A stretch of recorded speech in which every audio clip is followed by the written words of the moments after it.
ನೀವು ಇತರರನ್ನು ಕುರಿತು ಪ್ರೀತಿಯಿಂದ ಮಾತಾಡುವುದಕ್ಕೆ 100 ರೂಪಾಯಿಗಳನ್ನು ಕೊಡುತ್ತೇವೆಂದು ಹಾಗೂ ನೀವು ಬೇರೆಯವರನ್ನು ಕುರಿತು ದೂಷಿಸುವ ಪ್ರತಿಯೊಂದು ಮಾತಿಗೂ 50 ರೂಪಾಯಿಗಳು ನಿಮ್ಮಿಂದ ತೆಗೆದುಕೊಳ್ಳಲ್ಪಡುತ್ತದೆಂದು ಎಣಿಸಿರಿ.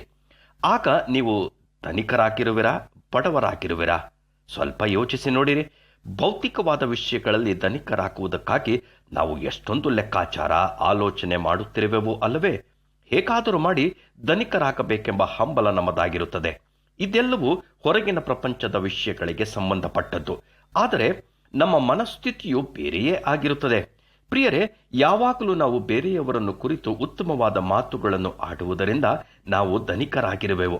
ಇತರರನ್ನು ಕುರಿತು ಪ್ರೀತಿಯಿಲ್ಲದ, ಕರುಣೆಯಿಲ್ಲದ ಮಾತುಗಳನ್ನು ಆಡುವುದಕ್ಕಿಂತ ಬೇರೆಯವರನ್ನು ಕುರಿತು ಕರುಣೆಯುಳ್ಳ ಮಾತುಗಳನ್ನು ಆಡುವುದು ತುಂಬಾ ಸುಲಭವಾಗಿರುತ್ತದೆ.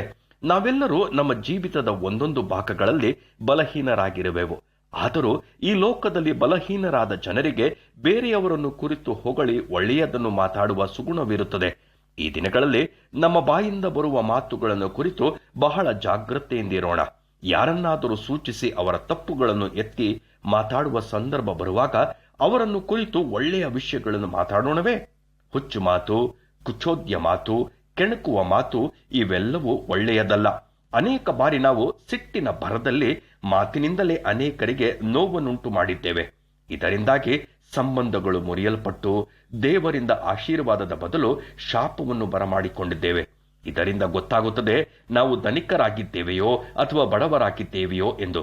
ಸಮಯೋಚಿತ ಮಾತುಗಳು ಬೆಳ್ಳಿಯ ನಕಾಸಿಯಲ್ಲಿ ಖಚಿತವಾದ ಬಂಗಾರದ ಹಣ್ಣುಗಳಿಗೆ ಸಮಾನ ಎಂಬುದಾಗಿ ಬೈಬಲ್ ಹೇಳುತ್ತದೆ. ಹಿಂದೆ ನಮ್ಮನ್ನು ಪರೀಕ್ಷಿಸಿಕೊಂಡು ಇತರರ ಬಗ್ಗೆ ಒಳ್ಳೆಯ ಮಾತುಗಳನ್ನು ಆಡುತ್ತಾ ನೆಮ್ಮದಿಯಿಂದ ಜೀವಿಸೋಣವೇ?